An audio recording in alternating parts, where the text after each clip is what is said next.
Okay guys, another equations video. Let's think about everybody's favorite type of equation, right? Equations with more than one variable. Okay, so more than one variable means we have something like x plus b divided by y equals c. Okay, that's our equation. And we're going to solve for x, okay? So that's what we're solving for. I'm going to circle it here at the top. Solve for x. So what does that mean? It means x is the variable we're going to try to isolate. So we have to get rid of everything else, right? So what's the first thing we can do here for thinking order of operations backwards?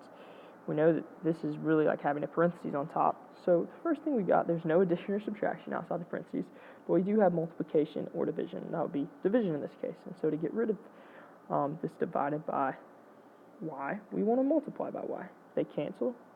We're left with x plus b equals c times y. Now we got, still trying to isolate x, right? And we got x plus b. So how do we get rid of that plus b? Well, we subtract b, right? Do it to one side, we've got to do the other. They cancel. We're left with x equals cy minus b.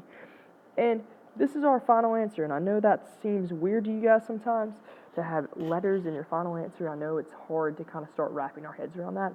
But this is right. This is x equals cy minus b. And we just don't know these values yet. And eventually we might, or maybe we don't in some problems. But either way, this is our final answer. So let's really get used to equations like this. If you need to watch this video again, you can.